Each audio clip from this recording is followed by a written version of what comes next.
mkutano huu, mimi ninajua kuna kitu Mungu anatamani kufanya, na kwa sababu wewe na mimi tumepatikana, we have become partners with God, and today hii bingu itapata ushuhuda ya kwamba mimi na wewe tuliingia. So may God bless you for coming. I believe this is our meeting. God bless you.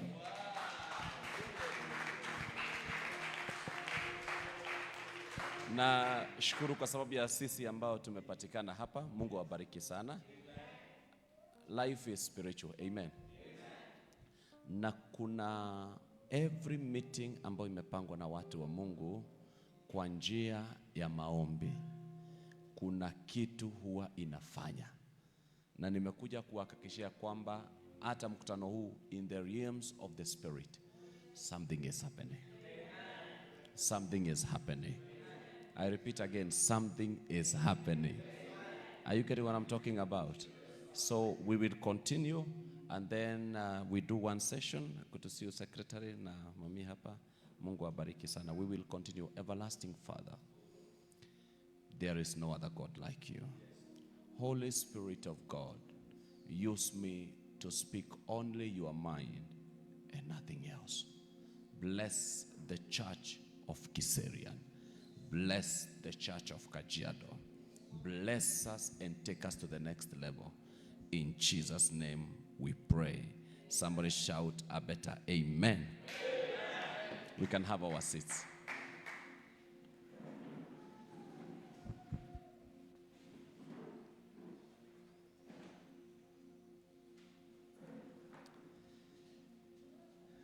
Good to see you, Pastor Beatrice.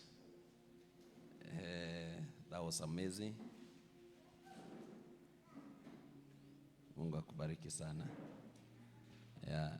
Anaweza ongoza wimbo unakaa wa kawaida, lakini unakaa mpya.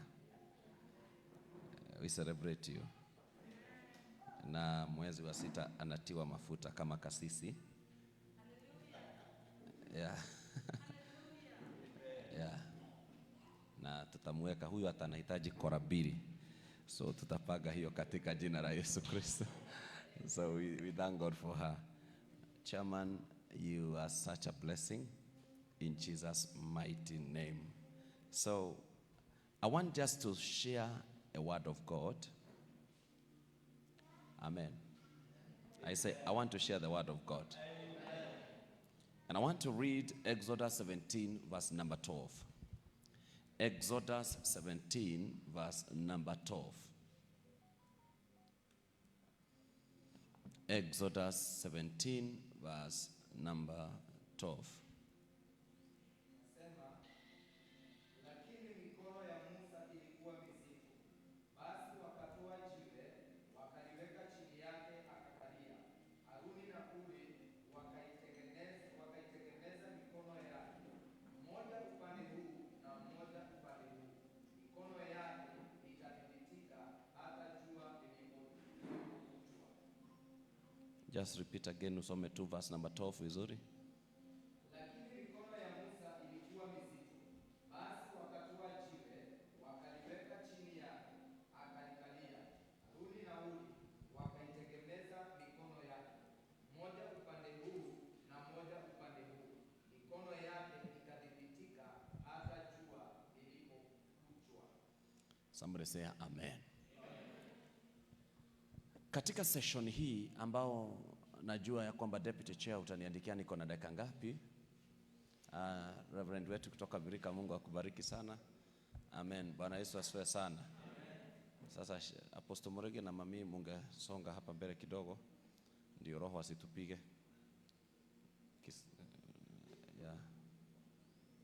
Badala tupigwe. Bwana asifiwe sana. Alafu Reverend na pastor mkuje mahali na waona. Amen, amen, amen, amen, amen. Mungu abariki sana. Basi, si tuko sawa kila mtu? Huko mwisho ndio. So, naomba kusikia amen. Vile mumenyamaza. Is everybody okay? Yes, I may not shout, but we are here to break something. nimeshinda maombi na kuna ombi moja tutaomba. I thank God for everybody that is here. Anywhere I teach the message I'm teaching you today, I thank God that I've always gone with my leaders or some of my people, because I have realized that every message has made them better and better. So it is not for me, it is for you. And when one church rises up, Kiserian, we have risen up. This thing is not a one-man show. You cannot conquer a city alone. I will repeat again. You can never conquer a city alone. A city is conquered by people who come together na wanasema ya kwamba tumetangaza kwa pamoja hii mji yetu tunaishinda. Are you get what I'm talking about? And I'm training myself not even to remember the name of the church. I'm training myself. When I come to Apostle Morege, I don't even remember the name. You can ask him. I know it's our church. You know what I'm talking about? Because akiinuka katikati ya mji, kwenye niko mlimani nimeinuka, kwenye uko umeinuka, tukikuja hapa tumeinuliwa na Bwana. Are you get what I'm talking about? Na tunatangaza katika jina la Yesu, mji wetu utasimama in the name of Jesus. Nasema mji wetu na kanisa la Bwana litasimama. Na nitarudia tena, kanisa la Bwana litasimama. Nitarudia tena, kanisa la Bwana litasimama. Na kama hii mkutano haita achieve kitu ingine, the church of Kiserian and Kajiado will be left stronger. The servant of God will be today. Katika session hii, I am leading you to prayer. There is a prayer nitawaongoza tuiombe. The Bible says, when Moses' hands grew tired, they took a stone and put it under him, and he sat on it. Aaron and Ur held his hands up, no one on one side and one on the other side, so that his hands remained steady until sunset. Allow me to speak to you, church. Kuna pattern hawa wapendwa walielewa. Joshua alikuwa kule chini. Semeni amen. Joshua alikuwa anafanya vita chini. Naye Musa hakuenda na wao, akapanda mlimani. You hear what I'm talking about? Now, alipopanda mlimani, this is what the Bible say. Hawa watu, na mimi nashukuru Mungu, I don't want to go to details, wanarealize ya kwamba as long as mikono ya Musa imeinuliwa juu, tunashinda vita. Mikono yake ikirudi chini, tunashindwa vita. So wakasema kwamba now wewe Aaron na wewe Ur, kazi yenu ni moja peke yake. Shughulikieni hii mikono. As long as hiyo mikono imeinuliwa juu, sisi, it is for our own advantage. It is for our own advantage. I'll repeat again. It is for our own advantage. And allow me to speak to you. Wakati umeinua mikono ya mchungaji wako, wakati mikono ya mtumishi wa Mungu wako imeinuliwa juu, ushindi sana sana sio wake. Ushindi ni wako. Na ni siri ambayo kila kanisa lazima ikamate. It's a secret that every church must get. It's a secret that our leaders must get. That it is always to and for our advantage when the hands are lifted up. Ni watu tu waliona pattern fulani. Nashukuru Mungu kwa sababu dini zingine walielewa hii mbele yetu. And that is why unasikianga wengine kabla walete kasisi wao wana make sure ako na nyumba. Hatutaki afikirie mambo ya nyumba. Number 2, wana make sure ako na gari. Nyinyi hamjawaona hao watu kama hao.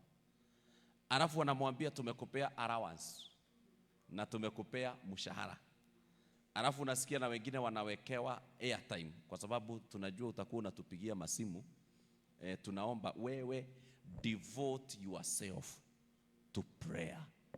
Hata kama haombi maombi mingi, hao watu watakapoenda kwenye vita za kibiashara, watakapoenda kwenye vita za kila siku, kuna ushindi tayari wamepokea.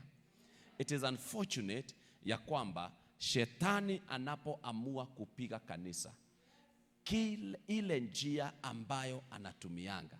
Wacha niwaambie, as much as Pastor Beatrice tunaimba wimbo ambao unasema nguvu za giza tumezikemea, mapepo ambayo inatupiga, nimekuja kurealize shetani moja mwenye anapiga kanisa ni shetani mwenye ana make sure ya kwamba huyo mchungaji hana watu wa kumshikilia mikono.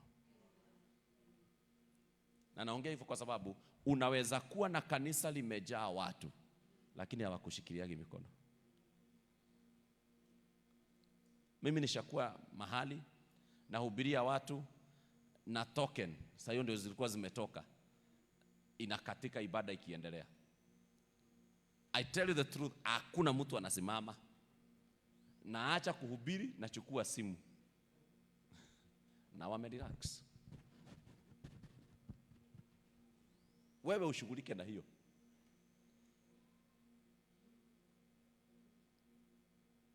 Alafu wabariki. Let me tell you this. Unaweza kwamba kuna kitu haitokangi. Na hii ugonjwa iko kanisa ya kiroho sana sana.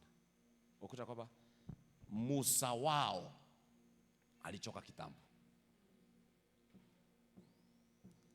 Their Moses is already tired. And as much as we pray, the Bible says, and God shall follow the word of his servant, the prophet, to fulfill it. I want to give you some few secrets here. Na mimi leo wapendwa, ninaomba kwa session hii ndogo ambao niko nayo, Mungu anisaidie tuombee mji wetu. Ya kwamba kila madhabahu inaoitia Mungu wa kweli, Mungu atumane the hand lifters. I'll repeat again. Mungu atumane the hand lifters. Are you getting what I'm talking about? One day, I met a certain man of God. He's an evangelist. An evangelist, no church, no nothing. But nampata, naona tu ananiambia kwamba wiki hii niko Egypt, wiki hii ingine naenda USA, wiki hii ingine. So one day tukakutana naye somewhere kwa kiwanja ya ndege. Nikamuuliza, wewe huna kanisa? Lakini nakuonaga tu kwa ndege. Ananiambia, oh yes, Mungu aliniinulia watu watatu ambao waliamua, moja anashughulikia tiketi zangu za ndege, wa pili anashughulikia pocket money, wa tatu anashughulikia kwangu. So ati kazi yake ni kusema tu nataka kwenda Amerika, tiketi ya ndege inalipwa. Huyo mtu wapendwa, hata akihubiri unaona, I tell you before God, you may not agree. And I'm speaking to leaders, I'm speaking to pastors. Mchungaji saa ile kuna mabills ziko pending, mahubiri yenye nahubirigi ni tofauti sana. Lakini hataki kuhubiri maana hataki kusema hivyo maana sisi ni watu wa kiroho. We never want to confess. If only certain burdens were removed from that man, utaanza kuona ana point mtu anasema na hiyo kiwete nimesema ainuke. Ujaiona pasta wengi, huyo pasta mumebebesha mizigo, akiondolewa mizigo hiyo sande moja, aende kanisa ingine, mahali akifika anachukuliwa Bible, alafu aketi chini na haangalii kama stima itakatika, na haangalii speaker vile italia. Atakaposimama kuongea, the same pastor anasemaga I release fire, the fire inakuja. Akirudi kwedu hata fire ya mafuta taa haishuki.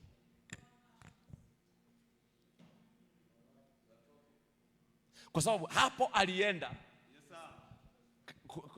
That's the word. Kuna mizigo hana. Anasikia yani si yeye anaongoza ibada na si yeye alipanga ibada. Huyu wenu akuje kanisa mbele yenu, apaguze keyboard, awashe stima, awashe vyombo, aangalie viti zote kama ziko sawa, aanze kuombea ibada naombe mkuje. Sasa hiyo umelala tu.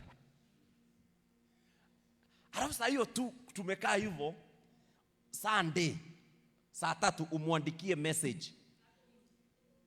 I'm sorry man of God, I will not be able to come. Discouragers of the man of God. Sunday hiyo ndio anaomba. Mimi nilisema kwetu mtu asiniandikie message Sunday. Hakuna kunivunja moyo. Nauliza wachungaji wenye wako hapa mbele. Hakuna kitu inavunja. Okay, let me leave that for now.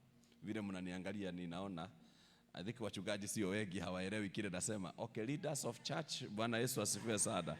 Naona wachungaji leo hawakukuja wengi. Wacha niongelee viongozi hawashiki. Bwana Yesu inuliwe sana. Do you know a shepherd anajuaga kondoo zake? So hata ukisikia tunaongea na ndimi zile gede tunaangalia kondoo yenye imeingia na yenye haijaingia. Na zingine zinatuvujaga moyo kabisa. Inaingia late, halafu haijakaa chini, inachukua simu inatoka nje tena. Tunajuaga. Mimi nashukuru kwa sababu one of the churches that I admire and I learn a lot of protocols and order from.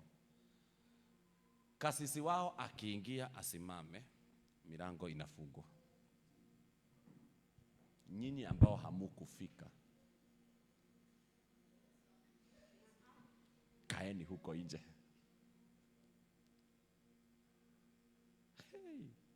Kai. Na hana shida. Na hawabebelezagi. Na hawaumiagi moyo. Hata sometimes anawatusi.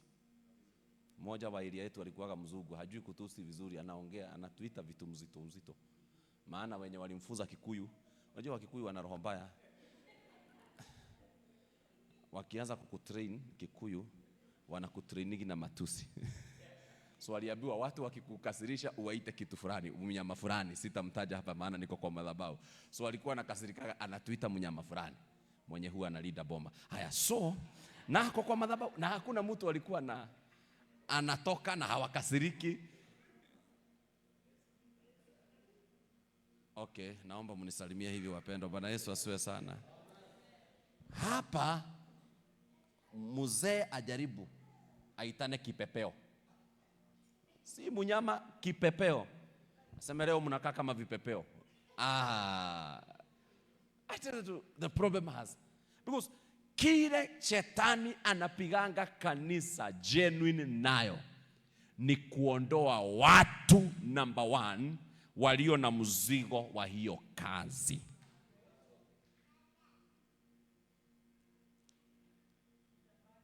Maya lazika tayana.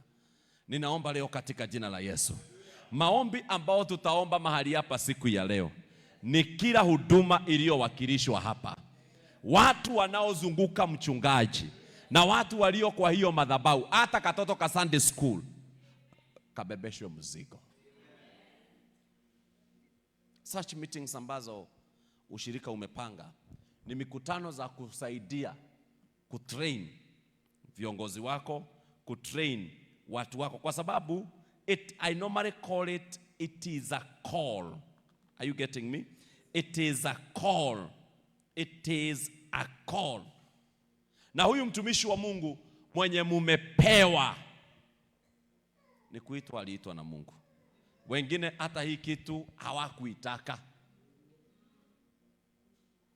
Hata saa hii tunashinda tukipigana na huyu mchungaji, maana bado hata hiyo kitu bado haijamuingia. Sauli wakati alikuwa anachaguliwa akuwe mfalme, Bible inasema wakati kura ilimwangukia. Wasomi wa Biblia mko hapa? Wakati nini? Kura ilimwangukia. What happened? Walimtafuta, hawakumuona. Bible inasema alikuwa amejificha kwa nyasi. Ilibidi warudi kwa maombi, waulize Mungu, huyu mtu ako wapi? Mungu ndiye aliwaambia, yani ilibidi Mungu mwenyewe aseme amejificha pale kwa nyasi. Bible inasema akatokea na alikuwa mrefu kuliko watu wote.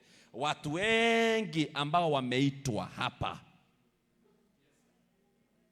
hawakutaka hiyo kitu. I have tried to check so many men.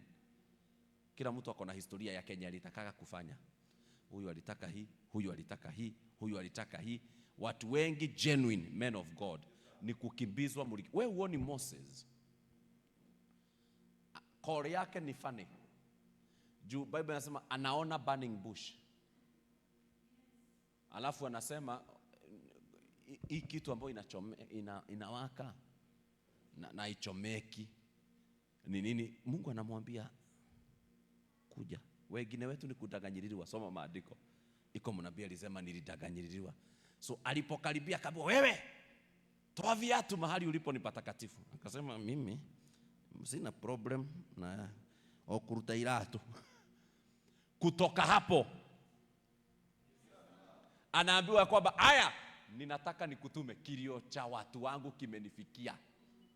Hapo sasa ukijiuliza venye ulijikuta kwa mwito, watu wengi hawawezi kuelezea vizuri. Can I continue? Can I continue? So si kila mtu anashika habari ya Moses. So angalia vile inaenda. Alafu anaambiwa kwamba I'm sending you. Kilio chao kimenifikia na sasa ninakutuma. Na ukienda huko utakuwa kama Mungu. Bible inasema, pastor sijui kwa nini hauko hapo. Bible inasema Musa akaanza kubishana na Mungu. Akamwambia hapo kwa kunituma it is okay. But sijuagi kuongea. I don't know how to talk.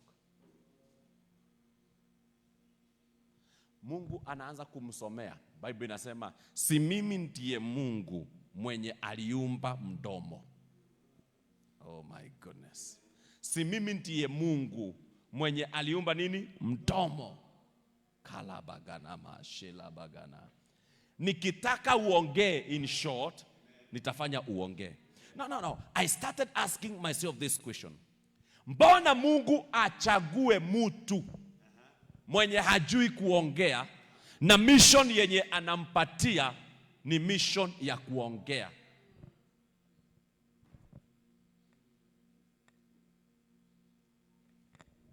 Musa walipobishana kabisa na Mungu. And I'm going to read for you. Bible inasema nini wapendwa? Mungu akamwambia, akajua kwamba kile huyu amekosa ni mtu wa kumsaidia. Walibishana na Mungu mpaka Bible inasema hasira za Mungu zikawaka juu ya Musa. Alimwambia nini ndio Musa akubali mission? Alimwambia na si ndugu yako Aroni yu njiani akija kukuona. Kalama shedaba. Na Bible inasema, soma hapo chini, na atakapokuona atafurahi sana. Na Bible inasema na huyo Aroni, maana mumezaliwa na yeye, anajuaga hii hujuagi kuongea, yeye atatafsiri vizuri. Are you get what I'm talking about? Genuine helpers in every ministry wanapokutana na wewe hawaonangi ndio wanakusimamishaga, wanafurahingi, wanasema ya kwamba we have something to do in this ministry. Am I talking to somebody? I say, am I talking to somebody? Atakapo kuona shalabagadaba sekata.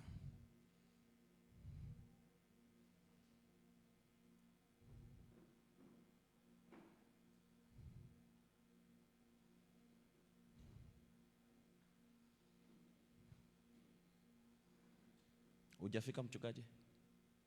Okay, ni Exodus 4:14, pastor. Hey. Okay, let me read in English. Verse 10 inasema hivi, Exodus 4:10. I'm okay, pastor. Moses said, to the Lord, please Lord, I am not a good speaker. I like, now Apostle, I'm using the God's Word translation. So he says, I am not a good speaker. I have never been a good speaker. I love that. Na Bible inasema nini? And I'm not now. Even though you have spoken to me, I speak slowly and I become tongue-tied easily. The Lord asked him, who gave humans their mouth? Na mimi naomba niwaambie hivi. Hii swali nilipoisoma John, nilielewa kwa nini siulizagi mchungaji ati umeitwa uko na pesa ngapi? Watu wengi mnaitangwa bila hata dururu. Na nilijua wakati nilisoma hii maandiko. Kwa sababu wapendwa, sikia. Kwa nini Mungu achague mtu hajui kuongea? Kwa nini Mungu aite mtu kwa huduma hiyo mtu hana akakitu mami? Unajua kama kuna watu na heshimu ni wake wa wachungaji. Mimi tulikuwa tunalala njaa, huyu nako na mimba. Namwambia leo tunakula imani. Paka siku moja akaniuliza, na wachungaji mnakuwa na shida mingi kwa sababu I think aliona ile matatizo tunapitia. Because hakuelewa umeitwa na huna. Juzi tumekuwa na one of our spiritual sons. Tunamwambia nyumbani, na wewe tutakutuma ufungue huduma. Akatwambia mimi msinitume. Msijaribu kunituma. Ile matatizo nimeona watu. Mimi siendi kukula shida. Alinua hapana. Kwa sababu ndani yake anajua huduma inafunguliwa na pesa. Niko na historia ya watu wana pesa nyingi na huduma haikufanya kazi. Na niko na history ya watu walifungua na sauti. Wapendwa, unajua siku moja nilikuwa nahubiri pastor. Nilikuwa nahubiri. Na watu nikasikia wamepita na masuti, nikasikia nasema na Kikuyu, yosho ni munini muno kuguruka. Okay. Yani na Kiswahili ni huyo ni mdogo sana kuwa wazimu. Yani vile umevaa, na mimi nilikuwa naona tuko smart tu. Lakini vile umevaa hata tai haimatch. Shati yenye umevaa, unajua kila mtu ananitoleaga picha zangu zingine na mwambia mama huyu si mimi. Na umekazana na kitu, haleluya. Nikasikia hawa watu wamenihurumia sana. Juu walienda wakarudi wakanipea 50 shillings. Na ukweli mbele ya Mungu nilikuwa Kagemi na nitarudi Jogoo Road na sina pesa. Kwa hivyo hiyo 50 immediately nikaifanyia hesabu. Nikajua hii 50 nikipandia gari mahali tulikuwa tunaitaga pale chini Waroko. Pale juu ni 20 bob, pale Waroko ni 10 bob. Nikajua huyo ameshughulikia fare ya 10 bob mpaka town number 23. Alafu kutoka hapo uwezi panda gari nyingine uende miguu mpaka Makadara, tuende tukule mahali ile kitu chafu, supu ya maharagwe na chapati moja tulikuwa tunaitaka chafua. Na bado unasikia saa hiyo ndio Mungu anakunenea. Now listen to me. We are becoming like what God wants us to become. Because Kalashedaba, I feel I'm heading somewhere. Because God has started sending an Aaron our way. Mtu analetwa mmoja. Kuna mama moja alikuja kwa huduma yetu. Akatuambia kutoka leo kanisa hii. Maana alipata mimi ndiye naoshaga kanisa. Usirudi kuosha kanisa tena. Unajua huyo ni mtu ameninua mikono. Are you know what I'm talking about? Kwa nini Mungu asiinulie kila kanisa? Kila mtu ana kamzigo kake. Kila mtu ana kitu anasikiaga lazima nifanye. Huyo pastor wenu atakuwa anakuja anaachilia fire. Lakini shetani mwenye anapiga kanisa ananeneaga watu wa hiyo madhabahu waachilie kazi. It is unfortunate. It is unfortunate. And when I was thinking about this meeting, if there is something we must pray, man of God, and we must make intercession today, ni ya kwamba watu wote ambao wananizunguka, wawe wakubwa, wawe wazee, wawe wadogo, kila mtu akuwe na mzigo wa hii kazi, akijua maandiko inasema all our labor in the Lord shall never go unrewarded. Tumekemea roho ya kanisa za kiroho zilipofunguliwa, ati inaitwa kanisa ya fulani, kanisa ya fulani. Kanisa hiyo unaitanga ya fulani ni kanisa ya Kristo. Na mimi nimeona, and I've tested it, wale watu wamechukua mzigo wa kuduma. Mungu, you know, I've realized as you lift spokesman and you be like God, from that moment, good to see you, Mama Lilis. From that moment, what happened? Moses hakukataa tena mwito wake. Nasema tena, Moses hakukataa tena mwito wake. Wachungaji wengi already ni depressed. Many men of God are serving God under depression, under pain. Some of these men and women of God ni kujipanguza, tunajipanguzaga machozi kwa sababu tunalia in secret.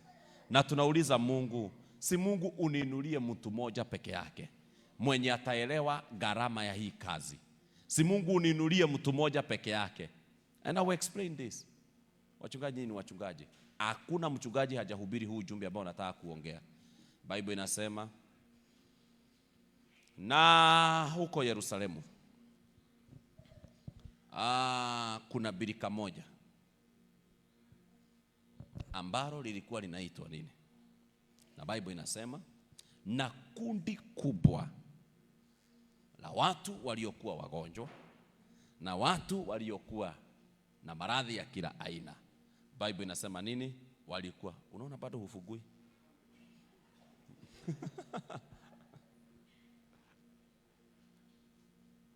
Sasa sikuwe hard lifter juu naongelea mambo ya hard lifter. Hiyo ujui mahali iko tukupe bado. Bible inasema nini? Haya, now look at this. Na hapo, look at this. And there was a man, in King James Version, who had been there for how many years? For 38 years. And Jesus asked him, do you want to be healed? Do you want to be made whole again? What does the Bible say? The man said what? Sir. I love King James Version. King James Version says, sir. Not that I don't want to. Not that I don't want to get healed. My own emphasis, ladies and gentlemen. But King James Version inasema, sir, I have no man. The word is, I have no man. Anasema ya kwamba protocol za birika hili ni kwamba an angel of God comes at a particular time. Na naomba tusikie hii. Malaika wa Bwana huwa anatembea majira fulani na anakoroga haya maji. Mwenye ataingia wa kwanza anapokea uponyaji. Sasa leo nataka kuharibu venye unaihubirigi tuongee. Biblia inasema kwamba mwenye na kila wakati nikijaribu kujikokota, mwingine anaingia mbele yangu. Kile anajaribu kusema ni kwamba mwenye anaingia mbele yangu ni yule mwenye alikuwa na watu wakumuru. Mimi shida yangu si ati sitakai kupona, na usinione kama nakuanga mzembe. I wish I have somebody who is hearing me. Sikuagi mzembe, na mzembe ya kanisa yangu haigrowingi. Hayana maselaba. Na musiseme si kuitwa. Paluza tekata. Na si ati malaika hakujagi. Maluze daya. Kila kanisa iko na majira yake ya malaika wa Mungu wa kuleta revival anatembeaga. Lakini revival peke yako. So, today naomba tuhurumie huyu mzee. I love the King James one. Inasema, I love it. He's a man of honor like Bishop David. He said, sir. Yes, sir.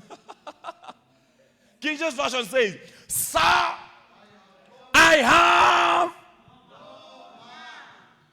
And he says what, man of God, the next verse? To put me into the pool. When the water is troubled. Go ahead, sir. Wait, sir. No, don't sit down. When I am going. Wait. Kwa hivyo hakuwaga amelala. For 38 years. Mani ageragia. For 38 years. Huwa anajaribu. Mimi niliposoma hiyo maandiko nikabadilisha ujumbe wa kusema hapo Reverend ana ujumbe wa kiujiristi wakiwa na Apostle Murege hapo wako na ujumbe, lakini wacha kabla uonge kuna kitu nataka uone. Amen. Huyu mtu for 38 years si uzembe ilimuweka pale palaza nama. For 38 years sio uzembe ulimuweka hapo, si ati hajaribingi. Bible inasema I have been stepping. Well, I step forward. Kayalaze. Well, I step forward. Another one. Steps down before me. Don't compare me with others. Don't compare our church with another church. Go and do a research in that church that you think they are doing better than me. You will find helpers. I wish I have somebody. Mimi nimefanya research ya wachungaji. Nikakuta wale unafikiriaga ati hawafikiri. They pray more than you. They fast more than you. Wherever tulikuwa naye tumeenda mlimani. Tunatoka mlimani. Tunasimama stage. Na hatuna fare. Huyu ndiye alikuwa naomba maombi. Anasema Mungu tunaomba tukiingia kwa hii gari. Makanga asituone. Unajua unaomba maombi ya ukora.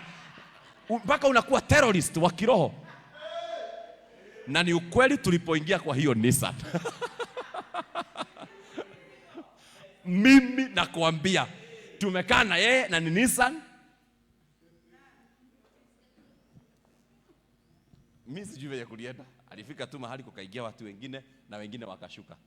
So alitufanya tu hivi akasema nyinyi mmelipa. Tukaabiana tutolele. Tushaomba. Lakini tulipofika Nakuru town, mtu akanipigia simu. Akaniuliza uko wapi? Niko Nakuru. Unatoka wapi? Nimekuwa maombi wiki mbili. Akaniuliza sasa si niwanunulie lunch. Akatuma 500.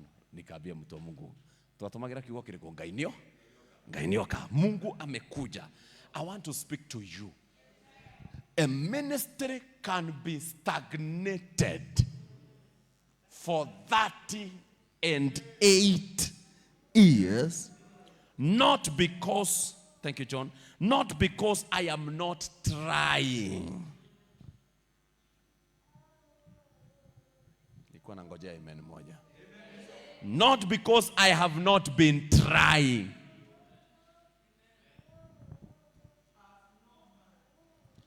I have no man.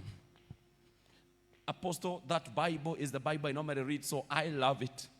And when I make a step, another one with helpers. Another one anaingia mbele yangu. So ninarudi mahali ninakaanga, maji inakorogwa tena. Ninapopiga hatua, mwingine ananipita. This man was not excited about healing anymore. Na ndio sababu anauliza, do you want to be healed? Asemi amen na asemi ndio. Hiyo ujumbe tumeihubiri kwa crusade. Badala ya kusema ndio, anaanza kubishana. Wacha kubishana, ni sawa. Leo nawahubiria na njia ya hand lifters. Sema amen.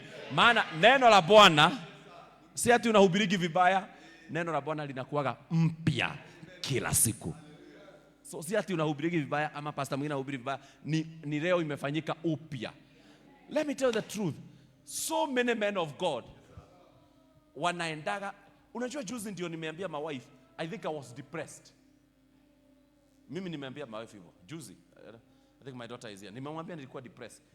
Mimi ile bag nilikuwa na bebanga. Bag. Dikiria. What do you call it? Sitaki kuita briefcase pase juu si kama briefcase. Nikibagi we kikubwa. Kimejaa baka concordance. Kimebeba Bible 3. Diary 4 za miaka 5. Bag ukibebesha mtu, na nilikuwa naibeba kila siku. Na hizo vitu ziko ndani hata sikuwa natoaga. Usho mtu wale sawa? One day niliamuka, nimelala kesha ya Friday. Thank you Apostle, sorry for starting for long. Niliamuka kesha ya venye mtu anatoka kesha, nikaenda kwa nyumba. Sasa ni Saturday. Nikalala, nikaamuka saa 11 ya jioni. Kuamuka nikaona saa yangu imesema 5. Na nilikuwa natokaga kwa nyumba 5 ama 6 nikienda kanisa. Unajua no Saturday wa 4, lakini nikajua ni Sunday. Na nikatoka. So ungeniona kwa barabara nasema na leo bona kuna jam. Juu hiyo ni masaa ya rashawa, wale watu tulikuwa tunakaa Jogoo Road. Ni jam ya kwenda mahali tunaita Donholm. Sasa nashindwa nikienda kanisa hakunaga jam, saa hii naona jam. Lakini bado navuka barabara nasema pengine huwezi jua. Imagine akili yako haiamuki.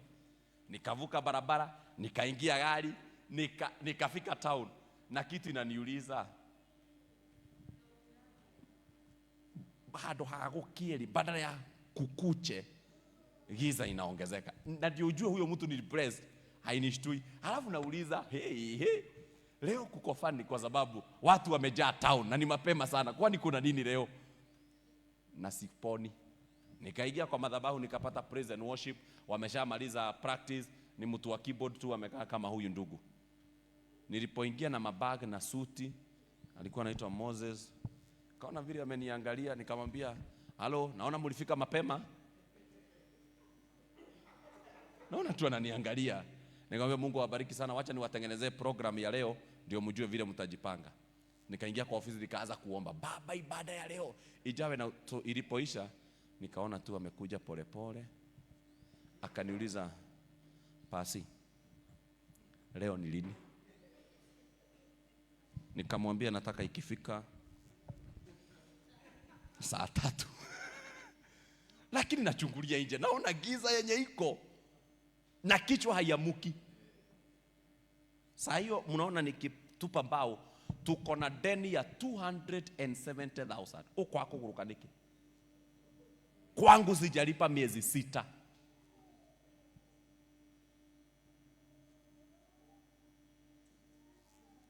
Ilibidi waniongeleshe polepole. Akaniambia, naomba nikuelezee. Leo ni Saturday. Akili mara moja inarudi. Unajishika hapa. Na si kutoka kwa ibada, nilikalia kiti nikalala, nikasema digethi kushaji ya nguo leki. Siwezi rudi kucheji hizo nguo. Niligara kwa kiti. Walikuwa wananiamsha asubuhi kwa hiyo kiti. Nothing seemed to be good. Nothing was making sense. Sasa huyo pastor Sunday juu mimi nangojewa nihubiri, nilikuwa naachilia nini? Uchungu wa moyo, machozi. maswali, naomba katika jina la Yesu. Naomba katika jina la Yesu. Leo kama kuna maombi tutaomba. Tunaomba leo maombi haya katika jina la Yesu Kristo. Naomba Bwana ainue wasaidizi. Naomba kila huduma Bwana ainue wasaidizi. Naomba kila mchungaji ainuliwe wasaidizi. Naomba wale watu wametuzunguka wanabeba mizigo zetu. Yaani wanasikia tumetangaza kitu, wanasema ni yetu. You know, when I touch that area, machozi inajaga kwa macho yangu. 10 minutes so that we can do a break.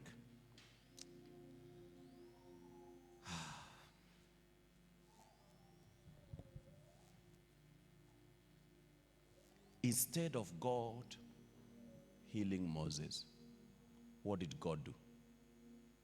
He sent a helper who could help Moses to speak better. Listen to me. Maana hapa lazima Mungu atusaidie. There are people who are brought in every ministry who have special gifts, who have special talents, who have abilities, who are professionals.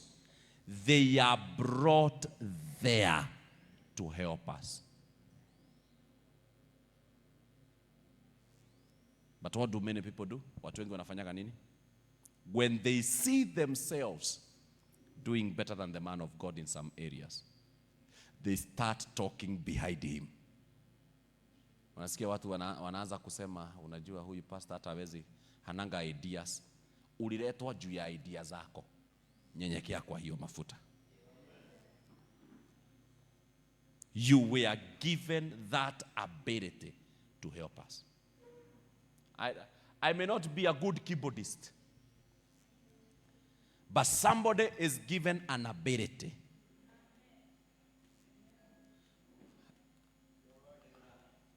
Kazi yake ni kunisaidia na keyboard.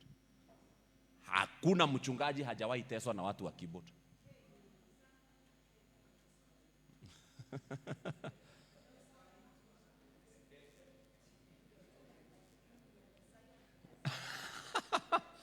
Mtu tu anaamua CG nione vile mtafanya. Amesahau kipaji chake amepewa na Mungu. And that is why hakuna pastor wengi wazuri kama mimi, Murege, George, tunajuaga mahali pa kufinya. Tutire magone kwa kemei. Kuna mahali tunaguzaga tu. Siku hizi hata kuna watu wameanza kutusaidia. Kina apostle wameerevuka kutuliko. Wako na flash disk. Iko na beat ya praise. Jenga. Dun, dun, dun. So lazima muimbage tunyimbo tunaambatana na hiyo beat. Alafu unaona pastor huyu ameenda hapo amefinya ameweka kengine. Mimi iko siku nilikaziwa. Wewe unajua mpaka mtu wa keyboard akatuambia na tutabebana vizuri kwa hii kanisa. Alituita, unakumbuka? Yule jamaa alituita mkutano na wazee wa kanisa akaniambia na tutaheshimiana. Mjue ya kwamba naweza sema Sunday nisikuje. Ani hivyo ndivyo alituambia. Reverend George ndiye alimwambia, "Oi.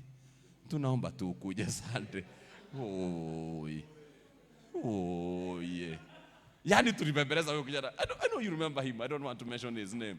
Yani kijana tulikuwa asubuhi tulikuwa tunaanza kumbembeleza 5. Brother umeamuka? Nitaamuka, gai. Saa 1, saa 2, alafu anakuja saa 4. Na alafu anaifinya na kidole moja kuwaonyesha nini tu.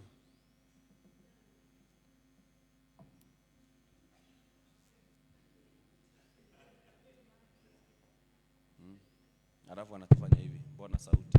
Tumsetie microphone. Okay. Jenga knows what I'm talking about. He was a young boy by then, but he knows what I'm talking about. Nikaanza kuambia Bwana naomba niletee watu. Mtu akikuja ako na mzigo wa hiyo kazi. Jose was talking to my son on the camera. nikamwambia kwamba you are serving God with your camera. And that boy is dedicated. You'll find him wherever I am, utamkuta huko na kamera. Hata kama ni kazi ameshaacha kazi zake akuje, huduma yake ni kamera. Atainuliwa na atabarikiwa kwa hiyo huduma. Huduma ya huyu ni hiyo. Hawa vijana wote kila mtu ana kamzigo kake. Hatukulazimishi kufanya. Kanisa yote ingekuwa na watu wako na mzigo wa kazi fulani. You get what I'm talking about? Huyo mchungaji kaluza nema shetayana. Naomba leo katika jina la Yesu Kristo, may the church in Kiserian, may the church in Kajiado be restored in the name of Jesus. May God raise hand lifters. Watu watapokea mzigo. Na leo tutakoroga mambo fulani. Tutaomba wale walio kwa hiyo kanisa, Bwana aanze kuwanenea. Bwana aanze kuwaongeleshea. Bwana aanze kuwaweka mzigo. Niombe ombi lingine dangerous. Na wengine waanze kukuja. Hehe.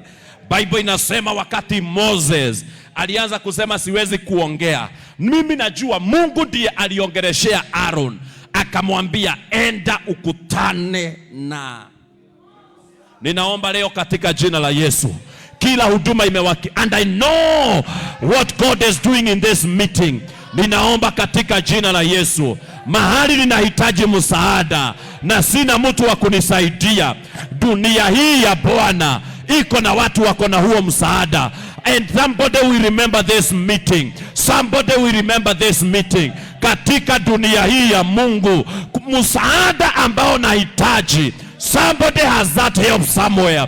Ninaomba mahali wako, miguu yao ianze kuwekwa moto, miguu yao ianze kukimbizwa. Na tutaanza kusikia, we'll start to hear testimonies in our churches, ya kwamba nilisikia Bwana amenielekeza kwako, nilisikia Bwana amenituma kwako. Leo tuna activate the hand lifters. Man of God, there are people when they see you, they will see a father, they will see a man of God, they will see an opportunity to be blessed.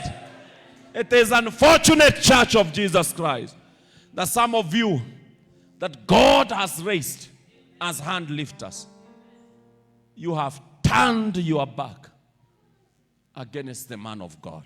You have spoken against him. You think hata wengine wanatuambia ni pesa yao tunataka. Hata wengine wanatuambia tunawafuata juu ya fungu la 10. Umepewa hizo pesa na utatajirishwa zaidi kwa sababu ya hiyo madhabahu. Umepewa sauti, Alfred, kwa sababu ya hiyo madhabahu. Umepewa skills ya aina fulani, skills ya aina fulani. In our church tuko na dada anatupangia, yeye huduma yake ni usafi na kupanga viti. Akipanga line itakuwa straight. Tuinue mikono yetu. Lord, raise hand lifters in our city. Rebayana masekatayanama. Nataka kumwalika Apostle Murege atuongoze katika hiyo maombi. Lord, raise hand lifters in our city. We are making a cry for our city.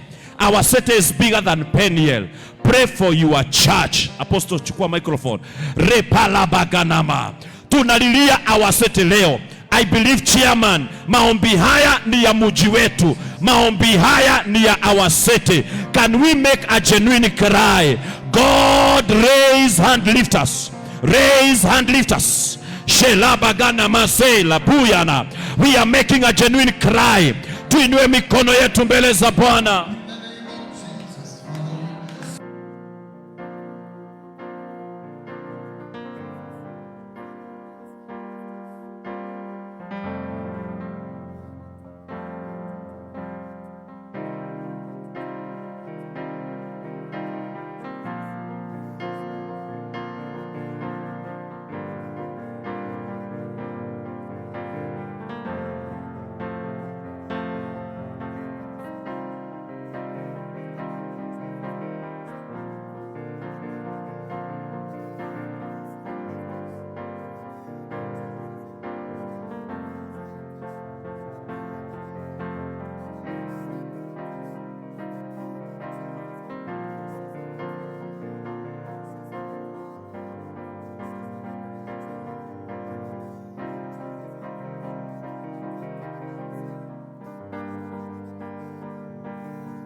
have no man. I have no man.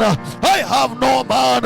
I pray today in the name of Jesus ya kwamba kila mchungaji aliye ndani ya nyumba, Bwana katume msaada, Bwana katume msaada. Hey, in the name of Jesus. Oh my God, oh my God, oh my God. Bwana katume msaada in the mighty name of Jesus. Hey, Bwana katume msaada, Bwana katume wasaidizi katika jina la Yesu. Maandiko imetuambia ya kwamba Jehova akamwambia Musa, your brother Aaron is on the way, your brother Aaron is in the way, na atakapokuona atafurahia. Ninaomba Bwana akaachilia Aroni wa maisha yetu, Bwana akaachilia Aroni wa huduma zetu, Bwana akaachilia Aroni. Oh my God, oh my God, oh my God. In the mighty name of Jesus, we command Kiserian, hear the word of God. We command Kiserian, Kiserian, Kiserian, hear the word of God. Release the helpers, release the helpers, release the helpers, release the helpers. In the name of Jesus. Kiserian kuna wasaidizi. Oh my God, release the helpers in the name of Jesus. Oh my God and my Father, tunainuka kinyume na kila maroho yanaozuilia wasaidizi kuja kanisani. Tunainuka kinyume na kila mapepo ambayo inatuondolea wasaidizi. Hey! Hiyo roho ya kuondoa wasaidizi kanisani katika mji wa Kiserian, tunainuka kinyume na hiyo roho katika jina la Yesu. Tangaza, tangaza. Oh my God and my Father, kuna roho katika Kiserian, kila mtu akija kanisani naonekane anaweza kuwa msaada, hiyo roho inawaondoa.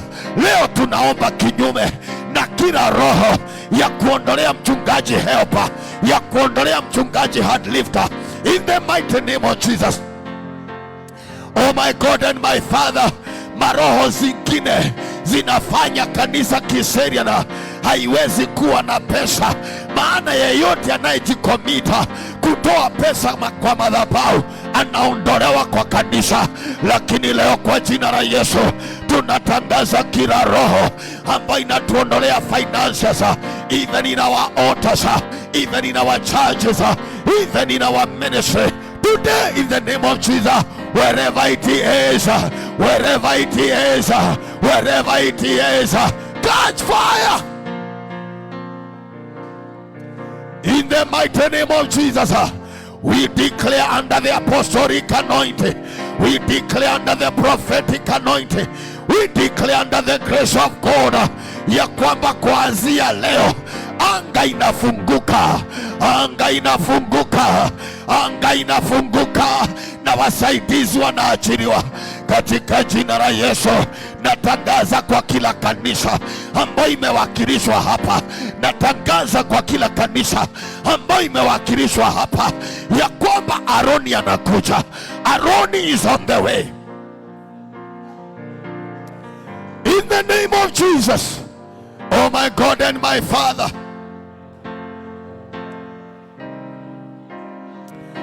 in the mighty name of Jesus, help us are coming on our way. Help us are coming on our way. Help us are coming on our way. In the mighty name of Jesus, we pray for the hand lifters. In the mighty name of Jesus. Oh my God and my Father, nataka tukaombe kwa sababu ya kila kanisa ambaye Musa amechoka mikono. Tunaombea kila kanisa ambaye Musa amechoka mikono. Maandiko inasema ya kwamba wakati Musa alichoka mikono, Aroni pamoja na Uri wakapata ufunuo ya kuweka mawe, mikono yake ikasalia juu. Ninaomba kwa jina la Yesu, kwa sababu ya kila msa wa kila kanisa ambayo imewakilishwa hapa ambaye amechoka mikono, ninaomba wale watu wamemzunguka wakapate revelation, wakapate ufunuo ya jinsi gani watakayotumia ya kuweka mikono ya Musa juu. In the mighty name of Jesus. Hey, maseka yalabana. Leka mazika nama.